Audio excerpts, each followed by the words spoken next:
ರಾಜ್ಯಾದ್ಯಂತ ಎಲ್ಪಿಜಿಗಾಗಿ ಪರದಾಟ, ಆಟೋ ಚಾಲಕರ ಹೊಟ್ಟೆ ಮೇಲೂ ತಣ್ಣೀರು ಬಟ್ಟೆ, ಮಾರುದ್ದದ ಕ್ಯೂ, ದಿನಗಟ್ಟಲೆ ಕಾದ್ರೂ ಗ್ಯಾಸ್ ಸಿಗ್ತಿಲ್ಲ. ದಿನನಿತ್ಯದ ದುಡಿಮೆ ನಂಬಿದವರ ಪಾಲಿಗೆ ಮರಣ ಶಾಸನವಾಯ್ತಾ ಇರಾನ್ ಯುದ್ಧ. ಸರ್ಕಾರ ಹೇಳೋದೇನು? ಇನ್ನು ಎಷ್ಟು ದಿನ ಕಾಡಲಿದೆ ಈ ಸಮಸ್ಯೆ? ಇದೇ ಈ ಹೊತ್ತಿನ ವಿಶೇಷ. ಆಟೋಗೋಳು ಕೇಳೋರ್ಯಾರು? ನಾನು ಪ್ರಭುದೇವ್.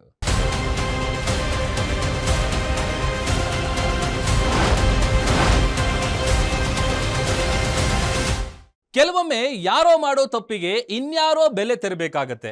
ಈಗ ಈ ಪರಿಸ್ಥಿತಿ ನಮ್ಮ ಆಟೋ ಚಾಲಕರದ್ದಾಗಿದೆ. ಇರಾನ್ ಯುದ್ಧದ ಪರಿಣಾಮ ನಮ್ಮ ಆಟೋ ಚಾಲಕರು ಬೆಲೆ ತೆರೆದಿದ್ದಾರೆ. ಸಂಘರ್ಷದ ಪರಿಣಾಮ ಎಲ್ಪಿಜಿ ಪೂರೈಕೆಯಲ್ಲಿ ವ್ಯತ್ಯಯವಾಗಿದ್ದು ಆಟೋಗಳಿಗೆ ಎಲ್ಪಿಜಿ ಸಮಸ್ಯೆ ಎದುರಾಗಿದೆ. ಬಂಗಳ ಎದುರು ದಿನಗಟ್ಟಲೆ ಕಾದ್ರೂ ಗ್ಯಾಸ್ ಸಿಗ್ತಿಲ್ಲ ಅನ್ನೋ ಸ್ಥಿತಿ ಆಟೋ ಚಾಲಕರದ್ದಾಗಿದೆ. ಮಾರುದ್ದದ ಕ್ಯೂನಲ್ಲಿ ಕಾದು ಕಾದು ಆಟೋ ಚಾಲಕರು ಹೈರಾಣಾಗ್ತಿದ್ದಾರೆ. ಏನಿದು ಆಟೋ ಚಾಲಕರ ಕಥೆ ವ್ಯಥೆ ಅನ್ನೋ ಸ್ಟೋರಿಯನ್ನ ನಾವು ತೋರಿಸ್ತೀವಿ ನೋಡಿ.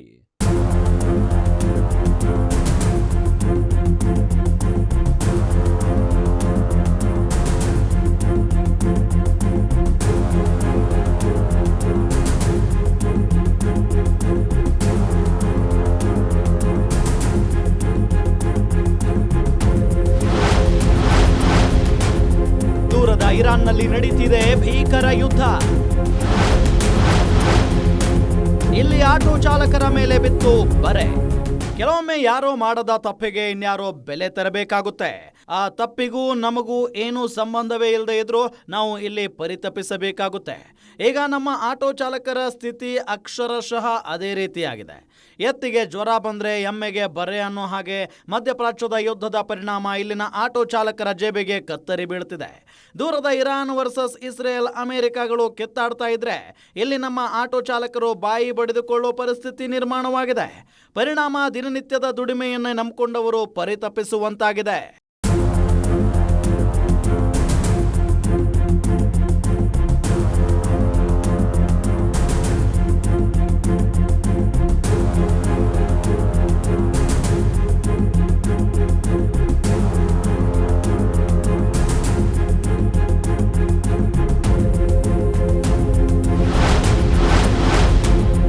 ಯುದ್ಧದ ಪರಿಣಾಮ ಆಟೋ ಎಲ್ಪಿಜಿ ಗ್ಯಾಸ್ಗೆ ಬಂತು ಬರ. ಆಟೋ ಚಾಲಕರ ಹೊಟ್ಟೆಯ ಮೇಲೆ ತಣ್ಣೀರು ಬಟ್ಟೆ. ದೂರದ ಮಧ್ಯಪ್ರಾಚ್ಯದಲ್ಲಿ ಯಾರೋ ಯುದ್ಧದ ಹೆಸರಲ್ಲಿ ಬಡಿದಾಡಿಕೊಂಡ್ರೆ ಅದರ ಪರಿಣಾಮ ನಮ್ಮ ಕರ್ನಾಟಕದ ಮೇಲಾಗ್ತಿದೆ. ಅದರಲ್ಲೂ ಆಟೋ ಎಲ್ಪಿಜಿ ಚಾಲಕರ ಗೋಳು ಕೇಳೋರೇ ಇಲ್ಲ ಅನ್ನೋ ಸ್ಥಿತಿ ನಿರ್ಮಾಣವಾಗ್ತಿದೆ. ಕೊಲ್ಲಿ ಯುದ್ಧದ ಪರಿಣಾಮ ಎಲ್ಪಿಜಿ ಬಂಕ್ಗಳಿಗೆ ಪೂರೈಕೆ ಆಗ್ತಿದ್ದ ಗ್ಯಾಸ್ ಪ್ರಮಾಣದಲ್ಲಿ ತೀವ್ರ ಕುಸಿತ ಉಂಟಾಗ್ತಿದೆ. ಪರಿಣಾಮ ಬೆಂಗಳೂರಿನಲ್ಲಿ 80% ಬಂಕ್ಗಳು ಕ್ಲೋಸ್ ಆಗಿದ್ದು ಇನ್ನುಳಿದ ಕೆಲವು ಎಲ್ಪಿಜಿ ಬಂಕ್ಗಳ ಮುಂದೆ ಆಟೋ ಚಾಲಕರು ಬಡಿದಾಡೋ ಸ್ಥಿತಿ ನಿರ್ಮಾಣವಾಗಿದೆ.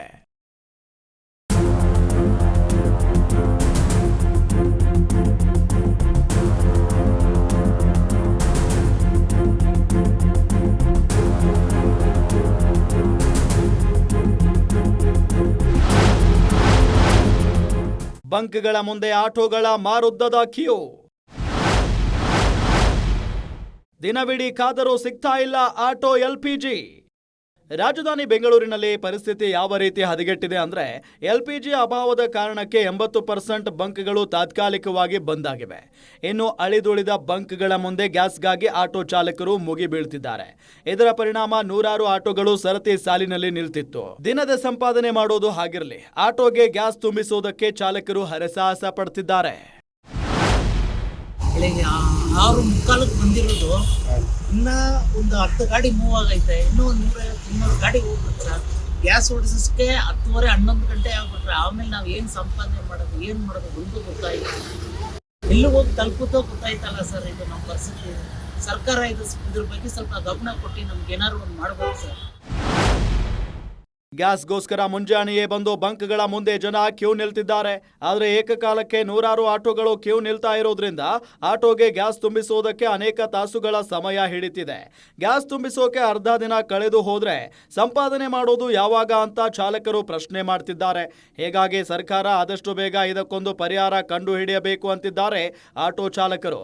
ಇನ್ನು ಕೆಲ ಆಟೋ ಚಾಲಕರು ತಾವು ಬೆಳಗ್ಗೆ ತಿಂಡಿ ಕೂಡ ತಿನ್ನದೆ ಗ್ಯಾಸ್ಗಾಗಿ ಕಾಯ್ತಾ ಇದ್ದೀವಿ ಅಂತ ತಮ್ಮ ಅಳಲನ್ನ ತೋಡಿಕೊಂಡಿದ್ದಾರೆ. 8 ಗಂಟೆಯಿಂದ ಇದ್ದೀನಿ. ಊಟ ಇಲ್ಲ, ಬೆಳಗ್ಗೆ ನಾಷ್ಟ ಮಾಡಿಲ್ಲ, ಇಲ್ಲೇ ಕಾಯ್ಕೊಂಡು ಕುಂತಿದ್ದೀವಿ. ಅದೇ ರೀತಿ ಆಟೋ LPG ಗ್ಯಾಸ್ ಅಭಾವದಿಂದ ಆಟೋ ಚಾಲಕರ ದುಡಿಮೆ ಮೇಲೂ ಕೂಡ ಪರಿಣಾಮ ಬೀರ್ತಿದೆ. ಸರತಿ ಸಾಲಿನಲ್ಲಿ ನಿಂತು ಆಟೋಗೆ LPG ತುಂಬಿಸೋದ್ರೊಳಗೆ ಅರ್ಧ ದಿನವೇ ಕಳೆದು ಹೋಗ್ತಾ ಇರೋದ್ರಿಂದ ಚಾಲಕರ ದಿನದ ಸಂಪಾದನೆ ಕೂಡ ದೊಡ್ಡ ಮಟ್ಟದಲ್ಲಿ ಕುಸಿತವಾಗ್ತಿದೆ. ಈ ಬಗ್ಗೆಯೂ ಕೂಡ ಆಟೋ ಚಾಲಕರು ತಮ್ಮ ಅಸಮಾಧಾನ ತೋಡ್ಕೊಂಡಿದ್ದಾರೆ. ಬೆಳಗ್ಗೆ 6 ಗಂಟೆ ನಿಂತಿರೋದು ಈಗ ಬಂದು ಗ್ಯಾಸ್ ಹಾಕ್ಸ್ಕೊಂಡಿದ್ದೀವಿ. ಈಗ ಹೋಗಿ ಗ್ಯಾಸ್ ಹಾಕ್ಸ್ಕೊಂಡು ಬಾಡಿಗೆ ಹೊಡಿಯೋದು ಹಿಂಗೆ 500 ರೂಪಾಯಿ ಗ್ಯಾಸ್ ತುಂಬಿಸ್ಕೊಂಡು ಎಷ್ಟು ದಿನ ಬರುತ್ತೆ ಅಂತ. ಇವು ಒಂದು ದಿವಸ ಆಗುತ್ತೆ, ಇಲ್ಲ ನಾಳೆ ಮಧ್ಯಾಹ್ನ ಹೊತ್ತಿಗೆ ಆಗ್ಬೋದು, ಬೆಳಗ್ಗೆ ಹೊತ್ತಿಗೆ ಆಗೋಗ್ಬೋದು. ನಾಳೆ ಬೆಳಿಗ್ಗೆ ಏನು ಮಾಡೋಣ? ನಮ್ಮ ಹೆಂಡತಿ ಮಕ್ಳು ಏನು ಸಾಕೋಣ? ಈ ಲೋನ್ ಏನು ಕಟ್ಟೋಣ? LPG ಅಭಾವದ ಕಾರಣಕ್ಕೆ ಬಹುತೇಕ ಖಾಸಗಿ ಬಂಕ್ಗಳು ಬಾಗಿಲು ಹಾಕಿದ್ರೆ ಉಳಿದ ಬಂಕ್ಗಳಲ್ಲಿ ಕೇವಲ ಸೀಮಿತ ಪ್ರಮಾಣದ LPGಯನ್ನ ಮಾತ್ರ ಆಟೋಗಳಿಗೆ ತುಂಬಿಸಲಾಗ್ತಾ ಇದೆ. ಕೆಲವೆಡೆ ಕೇವಲ 500 ರೂಪಾಯಿಗಷ್ಟು ಗ್ಯಾಸನ್ನು ಮಾತ್ರ ಆಟೋಗಳಿಗೆ ತುಂಬಲಾಗ್ತಾ ಇದೆ. ಆಟೋಗೆ 500 ರೂಪಾಯಿಯ ಗ್ಯಾಸ್ ತುಂಬಿಸಿದ್ರೆ ಅದು 1 ರಿಂದ 1.5 ದಿನಕ್ಕೆ ಮುಗಿದು ಹೋಗಬಹುದು. ಹೀಗಾದ್ರೆ ನಮ್ಮ ಸಂಸಾರ ನಡೆಸೋದು ಹೇಗೆ ಅಂತ ಪ್ರಶ್ನೆ ಕೇಳ್ತಿದ್ದಾರೆ ಆಟೋ ಚಾಲಕರು. ಇನ್ನು ಈ ಬಗ್ಗೆ ಬಂಕ್ ಮಾಲೀಕರು ಮತ್ತೊಂದು ರೀತಿಯ ಅಭಿಪ್ರಾಯ ವ್ಯಕ್ತಪಡಿಸ್ತಾರೆ.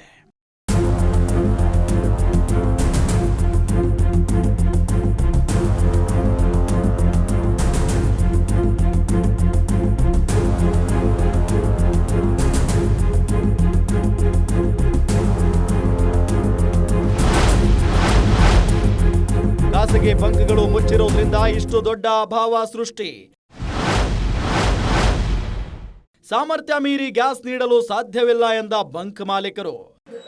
ಈ ಸಮಸ್ಯೆ ಏನಕ್ಕೆ ಅಂದ್ರೆ ಈ ಪ್ರೈವೇಟ್ ಬಂಕ್ಸ್ಗಳೆಲ್ಲ ಕ್ಲೋಸ್ ಆಗ್ಬಿಟ್ಟಿದೆ.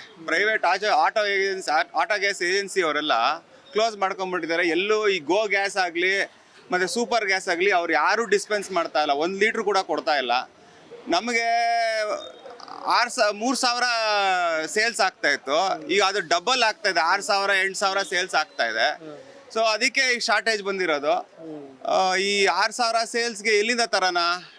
ನಾವು ಇಂಡೆಂಟ್ಗಳು ಮಾಡಿರ್ತೀವಿ. ಇವತ್ತು ನೋಡಿ ನಮಗೆ ಇರೋದೇ 1,000, ಈಗ ಇನ್ನೊಂದು ಅರ್ಧ ಗಂಟೆ 1 ಅವರ್ಗೆ ಖಾಲಿ ಆಗೋಗುತ್ತೆ. LPG ಶಾರ್ಟೇಜ್ ಬಗ್ಗೆ ಮಾತಾಡೋ ಬಂಕ್ ಮಾಲೀಕರು ಖಾಸಗಿ ಬಂಕ್ಗಳು ಮುಚ್ಚಿರೋದ್ರಿಂದ ಈ ಅಭಾವ ಸೃಷ್ಟಿಯಾಗಿದೆ. LPGಗೆ ಸಾಮಾನ್ಯ ದಿನಕ್ಕಿಂತ 2 ರಿಂದ 3ರಷ್ಟು ಬೇಡಿಕೆ ಬರ್ತಿದೆ. ಆದರೆ ನಮ್ಮ ಸಾಮರ್ಥ್ಯಕ್ಕಿಂತ ಹೆಚ್ಚಿಗೆ ಗ್ಯಾಸ್ ನೀಡೋದು ಸಾಧ್ಯವಿಲ್ಲ ಅಂತಾರೆ ಬಂಕ್ ಮಾಲೀಕರು. ಇನ್ನು ಇರಾನ್ ಯುದ್ಧದ ಪರಿಣಾಮ ಆಟೋ LPG ದರ ಕೂಡ ಹನುಮಾನ ಬಾಲದಂತೆ ಬೆಳೀತಿದೆ.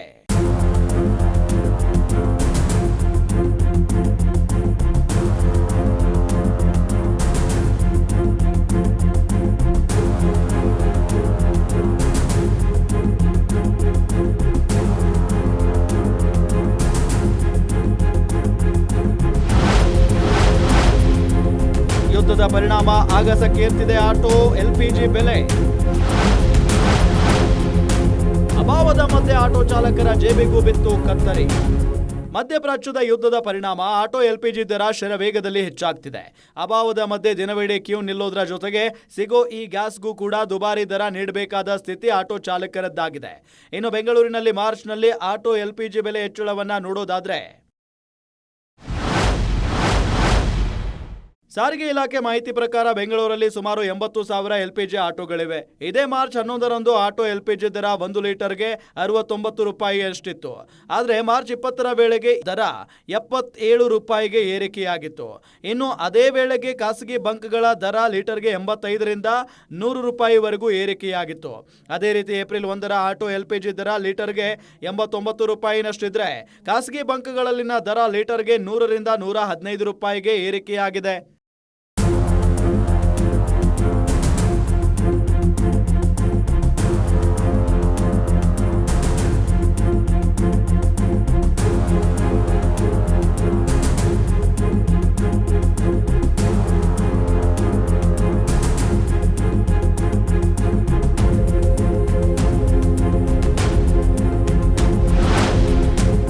ಬೆಂಗಳೂರಿನಲ್ಲಿ ಆಟೋ ಚಾಲಕರ ಪಾಡು ಮಾತ್ರ ಹೇಳತೀರದಾಗಿದೆ.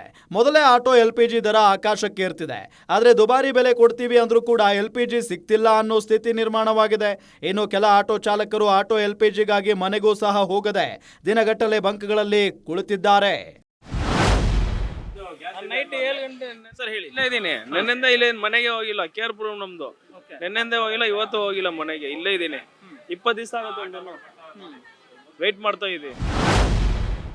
ಇದರ ಜೊತೆಗೆ ಬಂಕ್ಗಳ ಮುಂದೆ ತಾಸುಗಟ್ಟಲೆ ಕಾದ್ರೂ ಕೂಡ ಕೆಲ ಬಂಕ್ಗಳಲ್ಲಿ ಆಟೋಗಳಿಗೆ LPG ತುಂಬಿಸ್ತಿಲ್ಲ.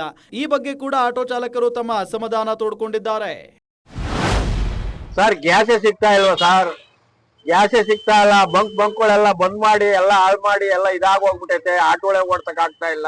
ಮನೆ ತಕ್ಕ ಕೂಕೊಂಡು ಕತೆ ಹಾಕೊಂಡು ಜೀವನಕ್ಕೆ ನಡೆಯೋದ್ ಕಷ್ಟ ಆಗೋಗ್ಬಿಟ್ಟೈತೆ ಸರ್. 1-1.5 2 ಅವರ್ ಆಗೈತೆ ಸರ್ ಕ್ಯೂ ನಿಂತು. ಇನ್ನ ಯಾವತ್ತು ಗ್ಯಾಸೇ ಆಗ್ತಾ ಇಲ್ಲ ನಮ್ಗೆ. ಇನ್ನೂ ಎಲ್ಲ 100-200 ಗಾಡಿ ಅವೆ ಸರ್. ಒಂದ್ ಗಾಡಿಗೂ ಗ್ಯಾಸ್ ಸಿಗ್ತಾ ಇಲ್ಲ. ಸಿಟಿ ಎಲ್ಲೇ ಸರ್? ಸಿಟಿ 8ನೇ ಮೈಲಿ, ದಾಸರಹಳ್ಳಿ, ಯಶವಂತಪುರ ಎಲ್ಲ ಸುತ್ಕೊಂಡ್ ಬಂದು ಇಲ್ಲಿ ಕ್ಯೂನಾಗೆ ಆಗ್ತಾವ್ರ. ಅದೇ 500 ಫಿಕ್ಸ್ ಮಾಡ್ಯಾರ. ಅದನ್ನು ಬಹುತೇಕ ಬಂಕ್ಗಳ ಮುಂದೆ ನೋ ಸ್ಟಾಕ್ ಬೋರ್ಡ್. ಬಂಕ್ನಿಂದ ಬಂಕ್ಗೆ ಅಲೆದು ಆಟೋ ಚಾಲಕರು ಸುಸ್ತು. No stock. ಸದ್ಯ ಬೆಂಗಳೂರಿನ ಬಹುತೇಕ ಆಟೋ LPG ಬಂಕ್ಗಳ ಮುಂದೆ ನಿಮಗೆ ಕಾಣಿಸೋದು ಇದೇ ಬೋರ್ಡ್. ಕೊಲ್ಲಿ ಯುದ್ಧದ ಕಾರಣಕ್ಕೆ ಬೇಕಾದಷ್ಟು ಪ್ರಮಾಣದಲ್ಲಿ ಆಟೋ LPG ಸಪ್ಲೈ ಆಗ್ತಿಲ್ಲ. ಈ ಕಾರಣಕ್ಕೆ ಬಹುತೇಕ ಬಂಕ್ಗಳಲ್ಲಿ ಗ್ಯಾಸ್ ಸ್ಟಾಕ್ ಖಾಲಿ ಆಗಿದೆ. ಮತ್ತೆ ಯಾವಾಗ ಲೋಡ್ ಬರುತ್ತೆ ಅನ್ನೋದಕ್ಕೂ ಕೂಡ ಖಾತರಿ ಇಲ್ಲ. ಇನ್ನು ಕೆಲವೆಡೆ 2-3 ದಿನಕ್ಕೊಮ್ಮೆ ಒಂದು ಲೋಡ್ ಬರ್ತಿದ್ದು ಅದು ಯಾವುದಕ್ಕೂ ಸಾಲ್ತಿಲ್ಲ ಅನ್ನೋದು ಬಂಕ್ ಮಾಲೀಕರ ಅಳಲು. ಇನ್ನು ನೋ ಸ್ಟಾಕ್ ಬೋರ್ಡ್ ಪರಿಣಾಮ ಬಂಕ್ಗಳಿಂದ ಬಂಕ್ಗೆ ಅಲೆದು ಆಟೋ ಚಾಲಕರು ಹೈರಾಣಾಗಿದ್ದಾರೆ. ಬೆಂಗಳೂರಿನಲ್ಲಿ ಆಟೋ LPG ಅಭಾವದ ಕಾರಣಕ್ಕೆ ಕೆಲ ಆಟೋಗಳು ನಗರದ ಹೊರಭಾಗಕ್ಕೆ ತೆರಳಿ ಗ್ಯಾಸ್ ತುಂಬಿಸುವ ಪ್ರಯತ್ನ ಮಾಡ್ತಿದ್ದಾರಂತೆ.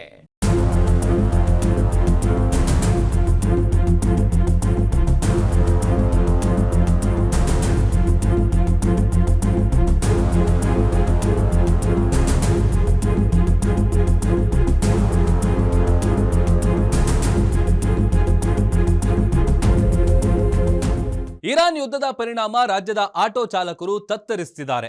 ಸಂಘರ್ಷದ ಪರಿಣಾಮ ಆಟೋ LPG ಕೊರತೆ ಉಂಟಾಗಿದ್ದು ಆಟೋಗೆ LPG ತುಂಬಿಸೋಕೆ ಚಾಲಕರು ಹರಸಾಹಸ ಪಡಬೇಕಾದ ಸ್ಥಿತಿ ನಿರ್ಮಾಣವಾಗಿದೆ. ಈ ಸಮಸ್ಯೆ ಕೇವಲ ರಾಜಧಾನಿ ಬೆಂಗಳೂರಿಗೆ ಮಾತ್ರ ಸೀಮಿತವಾಗಿಲ್ಲ. ರಾಜ್ಯದ ಅನೇಕ ಜಿಲ್ಲೆಗಳಲ್ಲೂ ಕೂಡ ಇದೇ ರೀತಿಯ ಪರಿಸ್ಥಿತಿ ಇದೆ. ಹಾಗಾದ್ರೆ ಯಾವ್ಯಾವ ಜಿಲ್ಲೆಗಳಲ್ಲಿ ಆಟೋ LPG ಕೊರತೆ ಯಾವ ಮಟ್ಟಿಗಿದೆ? ಈ ಕೊರತೆ ಸರಿ ಹೋಗೋಕೆ ಇನ್ನೂ ದೀರ್ಘ ಸಮಯ ತಗಲುತ್ತಾ ಅನ್ನೋ ಕುರಿತ ಕಂಪ್ಲೀಟ್ ಡೀಟೇಲ್ಸ್ ಇಲ್ಲಿದೆ ನೋಡಿ.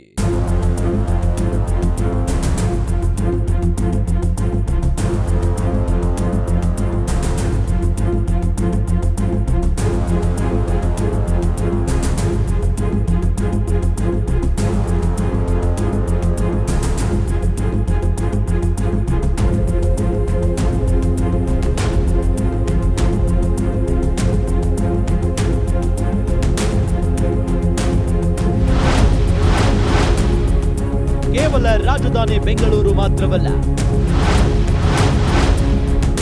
ರಾಜ್ಯದ ಅನೇಕ ಕಡೆ ಆಟೋ LPG ಸಮಸ್ಯೆ. ಇರಾನ್ ಯುದ್ಧದ ಪರಿಣಾಮ LPG ಪೂರೈಕೆ ಪ್ರಮಾಣದಲ್ಲಿ ವ್ಯತ್ಯಯ ಉಂಟಾಗಿದೆ. ಇದರ ನೇರ ಪರಿಣಾಮ LPG ಆಟೋ ಚಾಲಕರ ಮೇಲಾಗಿದೆ. ಆಟೋಗೆ LPG ತುಂಬಿಸಿಕೊಳ್ಳೋದೇ ಒಂದು ಸಾಹಸ ಅನ್ನೋ ಸ್ಥಿತಿ ನಿರ್ಮಾಣವಾಗಿದೆ. LPGಗಾಗಿ ನೂರಾರು ಆಟೋಗಳು ಬಂಕ್ಗಳ ಮುಂದೆ ಸಾಲುಗಟ್ಟಿ ನಿಲ್ತಾ ಇದ್ದು ಗಂಟೆಗಟ್ಟಲೆ ಕಾದ್ರೂ ಕೂಡ LPG ಸಿಗಲ್ಲ ಅನ್ನೋ ಸ್ಥಿತಿ ನಿರ್ಮಾಣವಾಗಿದೆ. ಆಟೋ ಚಾಲಕರ ಈ ಗೋಳು ಕೇವಲ ರಾಜಧಾನಿ ಬೆಂಗಳೂರಿಗೆ ಮಾತ್ರ ಸೀಮಿತವಾಗಿಲ್ಲ. ರಾಜ್ಯದ ಅನೇಕ ಜಿಲ್ಲೆಗಳಲ್ಲಿ ಕೂಡ ಇದೇ ರೀತಿಯ ಕೋಲಾಹಲ ಸೃಷ್ಟಿಯಾಗಿದೆ.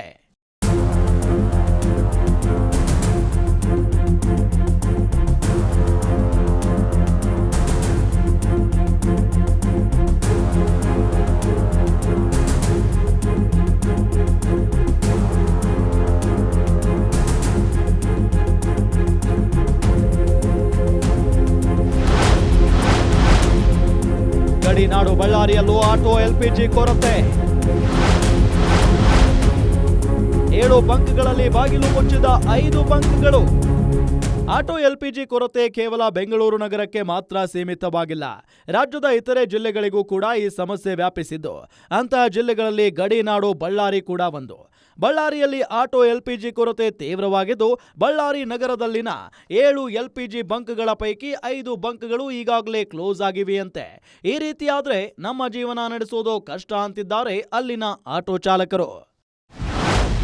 ಸಾಯಿ ಗೋಕುಲ ಅನ್ನೋ ಒಂದು LPG ಗ್ಯಾಸ್ ಹತ್ರ ನಾವು ಇದೀವಿ. ಇಲ್ಲಿ ನೋಡಬಹುದು ನೀವು ನೋ ಸ್ಟಾಕ್ ಬೋರ್ಡ್ ಅಂತ ಹಾಕಿದ್ದಾರೆ. ಕಳೆದ 9 ದಿನಗಳಿಂದ ಈ ಬೋರ್ಡ್ ಹೀಗೆ ಇದೆ. ಇಲ್ಲಿ ಯಾವುದೇ ಕಾರಣಕ್ಕೂ ಗ್ಯಾಸ್ ಸಿಗದೆ ಇರೋ ಕಾರಣ ಬಳ್ಳಾರಿನ ಹಲವು ಆಟೋ ಚಾಲಕರು ಇವತ್ತು ಪರದಾಡುವಂತ ಸ್ಥಿತಿಗೆ ಬಂದಿದ್ದಾರೆ. ಇಲ್ಲಿ ನೀವು ನೋಡಬಹುದು ಒಬ್ಬ ಆಟೋ ಚಾಲಕರು ಕೂಡ ನಮ್ಮ ಜೊತೆ ಬಂದಿದ್ದಾರೆ. ಸರ್ ಗ್ಯಾಸ್ ಇದೆ ಅಂತ ಬಂದಿದೆ. ಗ್ಯಾಸ್ ಇದಂತೆ ಏನಂತ ಹೇಳ್ತೀರಿ ಸರ್? ಇಲ್ಲ ಸ್ಟಾಕ್ ಇಲ್ಲ ಸರ್, ಸುಮಾರು 10-12 ದಿವಸ ಆಯ್ತು ಸ್ಟಾಕ್ ಬರ್ತಾ ಇಲ್ಲ. ಈಗ ನಾವು ಬಾಡಿಗೆ ಗಾಡಿ ಆಗಿ ಬದುಕೋರು, ನಮ್ಗೆ ಏನಪ್ಪಾ ಅಂದ್ರೆ ಗ್ಯಾಸ್ ಇದ್ರೆ ಹೆಂಡತಿ ಮಕ್ಕಳಿಗೆ ಸಾಕಷ್ಟು ಅನುಕೂಲವಾಗ. ಇವಾಗ ಗ್ಯಾಸ್ ಇಲ್ಲದ್ರೆ ಓನರ್ ಹೇಳಿದ್ರೆ ಗಾಡಿ ಬಿಟ್ಟು ಹೋಗಪ್ಪ ಅಂತ ಹೇಳ್ತಾರೆ. ಇನ್ನು ಆಟೋ LPG ದುಬಾರಿಯಾಗಿರೋ ಕಾರಣಕ್ಕೆ ಬಳ್ಳಾರಿಯಲ್ಲಿ ಪ್ರತಿ ಆಟೋ ಪ್ಯಾಸೆಂಜರ್ ದರವನ್ನು 15 ರೂಪಾಯಿಯಿಂದ 20 ರೂಪಾಯಿಗೆ ಏರಿಕೆ ಮಾಡಲಾಗಿದೆಯಂತೆ. ಇದರಿಂದ ಪ್ರಯಾಣಿಕರು ಪ್ರಶ್ನೆ ಮಾಡ್ತಿದ್ದಾರೆ ಅಂತಿದ್ದಾರೆ ಆಟೋ ಚಾಲಕರು. ಇವಾಗ ಇವರು 63 ರೂಪಾಯಿ ಇತ್ತು, ದಿನ ಒಂದು 8 ದಿವಸಕ್ಕ 10 ದಿನಕ್ಕ 5 ರೂಪಾಯಿ ಹೆಚ್ಚು ಮಾಡಿದ್ದಾರೆ. 5 ರೂಪಾಯಿ ಹೆಚ್ಚು ಮಾಡಿದ್ರೆ ಅದಕ್ಕೆ ನಾವೇನು ಪರ್ ಸೀಟಿಗೆ 20 ರೂಪೀಸ್ ಮಾಡಿದ್ದೀವಿ. ಇವಾಗ ಗ್ಯಾಸ್ ಬಂಕ್ ನೋಡಿದ್ರೆ ಇವಾಗ ಅವರು ಮತ್ತೆ 6 ರೂಪಾಯಿ ಏರಿಸಿದ್ದಾರೆ, 95 ರೂಪಾಯಿ 40 ಪೈಸೆ ಅಂತ ಮಾಡಿದ್ದಾರೆ. ಇವಾಗ ನಾವು ಹೆಂಗ ದುಡಿಬೇಕು ಹೆಂಗಿಲ್ಲ. ಇವಾಗ ಹೇಳಿದ್ರೆ ಇವ್ರು ಏನಂತ ಸರ್ಕಾರ ನಮ್ಗೆ ಆಟೋದವ್ರು ಯಾರು ಏನು ಒಂದು ಸವಲತ್ತು ತಗೊಂತ ಇಲ್ಲ ನಮ್ಗೆ. ಅದಕ್ಕೆ ನಾವು ಪರ್ ಸೀಟು 20 ರೂಪಾಯಿ ಮಾಡಿದ್ದೀವಿ. ಜನ ಏನಂತಾರೆ ಎದಕ್ಕ ನಿನ್ನೆ ಮೊನ್ನೆ ಎಲ್ಲ ಒಂದು 15 ರೂಪಾಯಿ ಇತ್ತು, ಇವಾಗ 20 ರೂಪಾಯಿ ತಗೊಂತಿದಾರಲ್ಲ. ಇಲ್ಲ ಮೇಡಮ್ 100 ರೂಪಾಯಿ ಆಗೈತೆ ಗ್ಯಾಸ್ ಅಂದ್ರೂ ಕೂಡ ನಾವೇನ್ ಮಾಡ್ಲಿ, ಅದಕ್ಕ ಇಷ್ಟ ಇದ್ರೆ ಏರ್ಸ್ಕೊಳ್ರಿ, ಕಷ್ಟ ಇದ್ರೆ ಬಿಡ್ರಿ ಅಂತ. ನಾವು ಹೆಂಡತಿ ಮಕ್ಕಳಿಗೆ ಏನು ಉಪವಾಸ ಸಾಯಿಸ್ಲಾ? ಅದು ಯಾರು ಗೌರ್ಮೆಂಟ್ ಕಡೆಯವರು ಯಾರು ಅಸಲ ನಮ್ಗೆ ಮಾತಾಡೋದೇ ಇಲ್ಲ, ರೆಸ್ಪಾನ್ಸೇ ತಗೊಂತ ಇಲ್ಲ ನಮ್ಗೆ. ಬೆಳಗಾವಿಯಲ್ಲೂ ತಲೆದೋರಿದ ಆಟೋ LPG ಅಭಾವ. ಬಹುತೇಕ ಬಂಕ್ ಬಂದ್, ಆಟೋ ಚಾಲಕರು ಹೈರಾಣ. ಬಳ್ಳಾರಿಯ ಜೊತೆಗೆ ಅತ್ತ ಬೆಳಗಾವಿಯಲ್ಲೂ ಕೂಡ ಆಟೋ LPG ಅಭಾವ ಸೃಷ್ಟಿಯಾಗಿದೆ. ಪರಿಣಾಮ ಬಹುತೇಕ ಆಟೋ LPG ಬಂಕ್ಗಳು ಬಾಗಿಲು ಮುಚ್ಚಿವೆಯಂತೆ. ಇನ್ನುಳಿದ ಒಂದೆರಡು ಬಂಕ್ಗಳಲ್ಲಿ LPG ತುಂಬಿಸಿಕೊಳ್ಳೋಕೆ ಆಟೋ ಚಾಲಕರು ಮುಗಿಬಿದ್ದಿದ್ದಾರೆ. ಜೊತೆಗೆ ತಮ್ಮ ಅಳಲನ್ನು ಕೂಡ ತೋಡ್ಕೊಂಡಿದ್ದಾರೆ. ಸರ್ ಎಷ್ಟೊತ್ತಾಯ್ತು ನೀವು ನಿಂತು? 2 ತಾಸು ಆಯ್ತು ಸರ್, 2 ತಾಸು ಆಯ್ತು. 2 ತಾಸು ಆದ್ರಿ ಮಳೆ ಹಚ್ಚಿ 2 ತಾಸು ನಿಂತ. 2 ತಾಸು ಆದ್ರಿ. ಬೇರೆ ಕಡೆ ಎಲ್ಲಿ ಸಿಗ್ತಾ ಇಲ್ಲ? ಇಲ್ಲ ಸರ್, ಎಲ್ಲಿಯೂ ಸಿಗ್ತಾ ಇಲ್ಲ ಸರ್. ಈಗ ಇದು ಬೆಳಗಾವಿ ನಗರದಲ್ಲಿ 3-4 ಕಡೆ ಅದಾವೆ, 3-4 ಕಡೆ ಅಷ್ಟು ಕೂಡ ಬಂದ್ ಆಗ್ಯಾವ. ಎಲ್ಲ ಬಂದಿದೆ ಸರ್, ಇದು ಒಂದೇ ಚಾಲು ಇದೆ ಇವಾಗ. ಹಾಂ ಸರ್. ಈಗ ರೇಟ್ ಕೂಡ ಹೆಚ್ಚಿಗೆ ಮಾಡಿದಾರೆ ಅಂದರೆ? ಹಾಂ ಸರ್, ಭಾಳ ಜಂಪ್ ಆಗಿದೆ ಸರ್. ಏನು ಮಾಡೋದು, ಗ್ಯಾಸ್ ಸಿಗ್ತಾ ಇಲ್ಲ ಅನ್ನೋತಾರೆ ಸರ್. ಮತ್ತೆ ಏನು ಮಾಡೋದು ನಾವು? ಅಲ್ಲ ಹಿಂಗಾದ್ರೆ ನಿಮ್ಮ ಜೀವನ ಮಾಡೋದು ಕಷ್ಟ ಇದೆ ಸರ್. ಮತ್ತೆ ಏನು ಮಾಡೋದು ಸರ್? ಇನ್ನು ಸದ್ಯಕ್ಕೆ ಬೆಳಗಾವಿ ನಗರದಲ್ಲಿ ಕಾರ್ಯನಿರ್ವಹಿಸ್ತಾ ಇರೋ ಏಕೈಕ LPG ಬಂಕ್ ಸಿಬ್ಬಂದಿ ಕೂಡ ನಗರದಲ್ಲಿ ಗ್ಯಾಸ್ ಅಭಾವ ಇರೋದನ್ನ ಒಪ್ಪಿಕೊಂಡಿದ್ದಾರೆ. ಈಗ ಬೇರೆ ಬಂಕ್ಗಳೆಲ್ಲ ಬಂದ್ ಆಗಿದಾವೆ, ನಿಮ್ದು ಒಂದೇ ಬಂಕ್ ಇರೋದು. ನಿಮಗೂ ಕೂಡ ಸ್ಟಾಕ್ ಬರ್ತಾ ಇದೆ ಏನಿಲ್ಲ ಅಂತ? ನಮ್ಮ ಬರತ್ತೈತಿ ಸರ್. ಹೆಂಗೆ ಇರ್ತೈತಿ ಸರ್, ಒಂದು 2 ದಿವಸ 3 ದಿವಸ ಬರತ್ತದ ಲೋಡ್. ಅದು ಸಮಸ್ಯೆ ಐತ್ರಿ, ಗ್ಯಾಸ್ ರೇಟ್ ಜಾಸ್ತಿ ಆಗತ್ತಲ್ಲ ರೀ, ಆ ಸಂಬಂಧ ಲೋಡ್ ಬರತ್ತಿಲ್ಲ ರೀ, ಆ ಸಂಬಂಧ ಆಗತ್ತದ ರೀ. ಬಿಸಿಲು ನಾಡಿನ ಆಟೋ ಚಾಲಕರಿಗೂ ತಟ್ಟಿದ LPG ಕೊರತೆ ಬಿಸಿ. ಹೆಂಡತಿ ಮಕ್ಕಳನ್ನ ಸಾಕೋದು ಕಷ್ಟ ಎಂದ ಆಟೋ ಚಾಲಕರು. ಅತ್ತ ಬಿಸಿಲು ನಾಡು ರಾಯಚೂರಿನಲ್ಲೂ ಕೂಡ ಆಟೋ LPG ಕೊರತೆ ಕಾಡ್ತಿದೆ. ಅದರಲ್ಲೂ ಕಳೆದ 3 ದಿನಗಳಿಂದ ಕೊರತೆ ತೀವ್ರವಾಗಿದೆಯಂತೆ. ಪರಿಸ್ಥಿತಿ ಹೀಗೆ ಮುಂದುವರೆದ್ರೆ ನಾವು ಹೆಂಡತಿ ಮಕ್ಕಳನ್ನ ಸಾಕೋದು ಕೂಡ ಕಷ್ಟ ಅಂತ ತಮ್ಮ ಅಳಲು ತೋಡ್ಕೊಂಡಿದ್ದಾರೆ ಆಟೋ ಚಾಲಕರು. ಅದು ಗ್ಯಾಸ್ ಬರ್ಲಾರ ಪ್ರಾಬ್ಲಮ್ ಸಲುವಾಗ ನಮಗೆ ಆಟೋಗಳು ನಡ್ಸೋಕ್ಕೆ ಕೈಲಾಗಲ್ಲಾರಂಗೆ ಆಗ್ಬಿಟ್ಟದ ನಮಗೀಗ. ಅಂಥ ಪರಿಸ್ಥಿತಿ ಆಗಿದೆ. ಯಾಕಂದರೆ ನಾವು ದುಡಿಮೆ ಅದ್ರ ಮೇಲೆ ದುಡ್ಕೊಂಡು ತಿನ್ನೋರು. ನಾವು ಹೆಂಡ್ರು ಮಕ್ಳು ಮನೆಗೆ ಸೊಲ್ಕೊಂಡದ ಅದ್ರ ದುಡ್ಕೊಂಡು ತಿನ್ನೋದು ಅದ್ರ ಮೇಲೆ. ಅದು ಬಿಟ್ಟರೆ ಬೇರೆ ಜೀವನ ಇಲ್ಲ ನಮಗೆ. ಅದ್ರ ಬಿಟ್ಟರೆ ಜೀವನ ಏನಿಲ್ಲ ಅಂತ ಅಂದ್ಕೇಸಿ ನಾವು ಇದು ಮಾಡ್ಕೊಂಬಿಟ್ರಿ. ಈಗ ಇವೇ ಬಂದ್ ಮಾಡ್ಕೊಂಡು ಕುಂತೆ ಅಂದರೆ, ಗ್ಯಾಸ್ಗಳು ಬಂದ್ ಮಾಡ್ಕೊಂಡು ಕೂತ್ರೆ ನಾವು ಏನು ಜೀವನ ಮಾಡ್ಬೇಕು ಇನ್ನು? ಅದಕ್ಕೋಸ್ಕರ ನಮ್ಗೆ ಯಾವುದಾದ್ರೂ ಒಂದು ನಿರ್ಧಾರ ಮಾಡಿ ಕೊಡ್ಬೇಕಂತ ನಾವು ಹೇಳ್ತಿದ್ದೀವಿ. ಇನ್ನು ಗ್ಯಾಸ್ ಸಮಸ್ಯೆಯ ಬಗ್ಗೆ ಮಾತನಾಡಿದ ರಾಯಚೂರು ಉಪನಿರ್ದೇಶಕ ನಜೀರ್ ಅಹಮದ್, ಇನ್ನು 2 ದಿನಗಳಲ್ಲಿ ಸಮಸ್ಯೆ ಬಗೆಹರಿಯಬಹುದು ಅಂದಿದ್ದಾರೆ. ನಾಮಕ್ಕಲ್ಲಿಂದ ಬರಬೇಕು 6.5 ಟನ್ಸ್ ಅಂದರೆ 12,000 ಲೀಟರ್ಸ್ ಬರಬೇಕು LPG ಅಂತ ಹೇಳ್ತಿದ್ದಾರೆ. ಬಟ್ ಇನ್ನೂ 2 ಡೇಸ್ ಆಗುತ್ತೆ. ಅಲ್ಲೂ ಸಹಿತ ಮತ್ತೆ ನಾನು ಫೋನ್ ನಂಬರ್ ತೊಗೊಂಡು ನಾಮಕ್ಕಲ್ಲು ಮತ್ತು ಏರಿಯಾ ಮ್ಯಾನೇಜರ್ ಬೆಂಗಳೂರವ್ರಿಗೂ ಮಾತಾಡಿದೆ. ಡ್ರೈ ಅಪ್ ಆಗಿರೋದ್ರಿಂದ ಶಿಪ್ಮೆಂಟ್ ಬಂದ ತಕ್ಷಣ ಕಳಿಸ್ಕೊಡ್ತೀವಿ ಅಂತ ಹೇಳಿದ್ದಾರೆ. ಬಟ್ ಇನ್ನೂ 2 ಡೇಸ್ ಇದು ಇಲ್ಲಿಗೆ ಬರಲಿಕ್ಕೆ ಟೈಮ್ ಹಿಡಿಯುತ್ತದೆ ಅಂತ ಹೇಳ್ತಿದ್ದಾರೆ. ಸೊ ಇದು ಈಗ situation is in tough situation. So ನಾವು ಡೊಮೆಸ್ಟಿಕ್ಕಿಗೆ ಕೊಡಲಿಕ್ಕೆ we are giving first preference. According to EC act ನಾವು ಮೊದಲನೇ ಇದರೊಳಗೆ ಡೊಮೆಸ್ಟಿಕ್ ಯೂಸರ್ಸಿಗೆ ಕೊಡ್ತಾ ಇದ್ದೀವಿ, ಕಮರ್ಷಿಯಲ್ಸ್ ಕೊಡ್ತಾನೆ ಇಲ್ಲ. ನಿಮಗೂ ಗೊತ್ತು, ಈಗಾಗಲೇ ಹೋಟೆಲ್ಸ್ಗಳಿಗೆ only 10% we are providing. Apart from that ನಮಗೆ ಇದು ಬಂದಿದ್ದರೆ ನಾವು ಇಮಿಡಿಯೇಟ್ ಕೊಡ್ತಾ ಇದ್ವಿ. ನಾನು ಈಗ ಹೇಳಿದ್ದೀವಿ, ಶಿಪ್ಮೆಂಟ್ ಬಂತು ಅಂದರೆ ವಿತಿನ್ 2 ಡೇಸ್ ಇದನ್ನು ಸೆಟಲ್ ಡೌನ್ ಮಾಡ್ತೀವಿ ಅಂತ ಹೇಳಿದ್ದಾರೆ. ಮತ್ತು ಏರಿಯಾ ಮ್ಯಾನೇಜರ್ ಪ್ರಕಾರನೂ 2 ದಿನದಲ್ಲಿ ಅವರಿಗೆ ಸಫಿಷಿಯೆಂಟ್ ಸ್ಟಾಕ್ ಅವೈಲೇಬಲ್ ಆಗ್ತದೆ. So we have to wait for 2 days. ಇವೆಲ್ಲದರ ಜೊತೆಗೆ ಕರಾವಳಿಯ ಮಂಗಳೂರಿನಲ್ಲಿ ಕೂಡ ಆಟೋ LPG ಅಭಾವ ತೀವ್ರವಾಗಿದ್ದು ಕೇವಲ ಕ್ಯೂನಲ್ಲಿ ನಿಲ್ಲೋದು ಆಮೇಲೆ ವಾಪಸ್ಸು ಬರೋದು ಇದೇ ಕೆಲಸ ಆಗೋಗಿದೆ ಅಂತಾರೆ ಆಟೋ ಚಾಲಕರು. ನಮ್ಮ ಮಕ್ಕಳಿಗೆ ಹೆಂಡತಿ ಮಕ್ಕಳಿಗೆ ಮನೆಯವರಿಗೆ ಖರ್ಚಿಗೆ ಎಲ್ಲ ಆಗಬೇಕು. ಇದರ ನಂಬಿಕೊಂಡು ನಾವು ದುಡಿಯೋದು. ನಮಗೆ ಯಾವ ಪಂಪಲ್ಲಿ ಹೋದರೂ ಸಹ ಗ್ಯಾಸ್ ಇಲ್ಲ ಅಂತ ಹೇಳ್ತಾರೆ. ಎಲ್ಲೂ ನೋಡಿದರೂ ಗ್ಯಾಸ್ ಇಲ್ಲ. ಅಲ್ಲಿ ಲೈನ್ ನಿಲ್ಲೋದು, ಸ್ವಲ್ಪ ಆಗುವಾಗ ಗ್ಯಾಸ್ ಖಾಲಿ ಅಂತ ಪುನಃ ಬರೋದು, ಎಲ್ಲೆಲ್ಲಿ ರೋಡ್ ಸೈಡಲ್ಲಿ ಬಾಕಿ ಆಗೋದು. ನಾವು ಎಂತ ಮಾಡೋದು? ನಮ್ಮ ಸಮಸ್ಯೆ ಯಾರು ಕೇಳ್ತಾರೆ? ಒಂದು ದಿವಸ ಬರ್ತದೆ, ಅದು ಎಲ್ಲ ಗಾಡಿ ಲೈನ್ ನಿಲ್ತದೆ, ಖಾಲಿ ಆಗ್ತದೆ, ಪುನಃ ನಾಳೆ ಇಲ್ಲ. ಒಂದು 3 ದಿವಸ ಹೀಗೆ ಸಮಸ್ಯೆ. ಕಷ್ಟ ಅಂದರೆ ತುಂಬ ಆಗ್ತದೆ. ಕೆಲವರು ಯಾರೂ ಇಲ್ಲ, ದುಡಿಲಿಕ್ಕೆ ಯಾರೂ ಇಲ್ಲ. ಇದರಲ್ಲೇ ದುಡಿದು ನಮ್ಮ ಹೆಂಡತಿ ಮಕ್ಕಳನ್ನು ಸಾಕಬೇಕು, ಮನೆಯವರನ್ನೆಲ್ಲ ಸಾಕಬೇಕು. ತಾಯಿ ಇದ್ದಾರೆ ಪೇಷಂಟು, ಅವ್ರಿಗೂ ಟ್ಯಾಬ್ಲೆಟ್ ಎಲ್ಲ ತರಬೇಕು. ಎಲ್ಲ 3,000 ಆಟೋದಲ್ಲಿ ಎಲ್ಲ ಡ್ರೈವರಿಗೂ ಸಮಸ್ಯೆ ಇದೆ. ಇನ್ನು ಧಾರವಾಡದಲ್ಲಿ ಆಟೋ ಗ್ಯಾಸ್ ಬೆಲೆ ಹೆಚ್ಚಳವಾಗಿದೆ ಅನ್ನೋ ದೂರುಗಳು ಕೇಳಿ ಬಂದಿದ್ವು. ಈ ಬಗ್ಗೆ ಪ್ರತಿಕ್ರಿಯೆ ನೀಡಿರೋ ಧಾರವಾಡ ಜಿಲ್ಲಾಧಿಕಾರಿ ಆರ್ ಸ್ನೇಹ, ಬೆಲೆ ಹೆಚ್ಚಳ ನಮ್ಮ ಕೈನಲ್ಲಿ ಇಲ್ಲ ಅಂದಿದ್ದಾರೆ. 14 ಆಟೋ ಗ್ಯಾಸ್ ಡೀಲರ್ಸ್ ಇದ್ದಾರೆ, ಬಟ್ ಅವರೆಲ್ಲ ಕೂಡ ಪ್ರೈವೇಟ್ ಡೀಲರ್ಸ್ ಆಗಿದ್ದು ಸುಮಾರು ಕಡೆ ಅವ್ರ ಹತ್ರ ಸ್ಟಾಕ್ ಬರದೇ ಇದ್ದು ಅವರು ಅಂಗಡಿಯನ್ನು ಮುಚ್ಚಿದ್ದಾರೆ. The sales have been closed. ಅದರ ಜೊತೆಗೆ ಅವ್ರ ರೇಟ್ಸ್ ಕೂಡ ನಮ್ಮ ಕಂಟ್ರೋಲಲ್ಲಿ ಇಲ್ಲ. ಸೊ ಅವರಿಗೆ ಅವರ ಡೀಲರ್ಸ್ ಏನು ಅವ್ರಿಗೆ ಕಳಿಸ್ಕೊಡ್ತಿದ್ರೆ ಆ ರೇಟ್ಸಲ್ಲಿ ಅವರು ಸೇಲ್ ಮಾಡ್ತಾ ಇದ್ದಾರೆ. ಅಷ್ಟು ಬಿಟ್ಟು ಅದು 60 ರೂಪೀಸ್ ಇದ್ದಿದ್ದು ಇವಾಗ 80 ರೂಪೀಸ್ ಎಲ್ಲ ಆಗಿದೆ ಅಂತ ಸಾಕಷ್ಟು ಕಂಪ್ಲೇಂಟ್ಸ್ ಇದೆ. But that is not in our control. ಈ ಜಿಲ್ಲೆಗಳ ಜೊತೆಗೆ ಮೈಸೂರು, ಮಂಡ್ಯ, ಕೋಲಾರ, ಯಾದಗಿರಿ ಇಲ್ಲೆಲ್ಲವೂ ಕೂಡ ಪರಿಸ್ಥಿತಿ ಅದೇ ರಾಗ ಅದೇ ಹಾಡು ಅನ್ನೋ ರೀತಿಯಾಗಿದೆ. ಜೊತೆಗೆ ಈ ಜಂಜಾಟದ ಸ್ಥಿತಿ ಎಷ್ಟು ದಿನಗಳ ಕಾಲ ಮುಂದುವರಿಯುತ್ತೆ ಅನ್ನೋದಕ್ಕೂ ಕೂಡ ಒಂದು ಕ್ಲಾರಿಟಿ ಸಿಗ್ತಿಲ್ಲ. ಹಾಗಾಗಿ ಆಟೋ ಚಾಲಕರ ಪಾಡು ಮಾತ್ರ ಹೇಳತೀರದಾಗಿದೆ.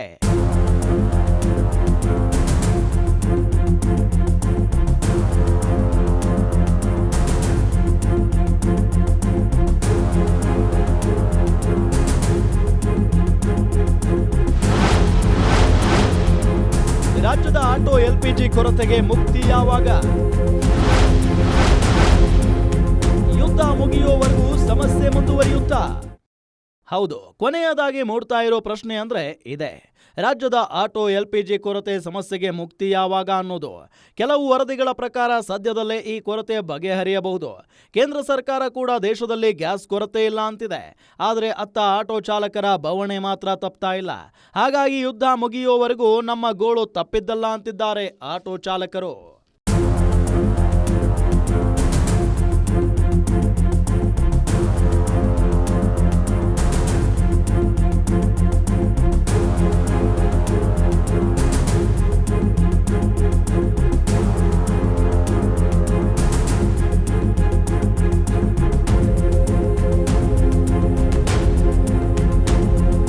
ಒಟ್ನಲ್ಲಿ LPG ಸಮಸ್ಯೆಯಿಂದ ಆಟೋ ಚಾಲಕರು ಬಳಲಿ ಬೆಂಡಾಗಿದ್ದಾರೆ.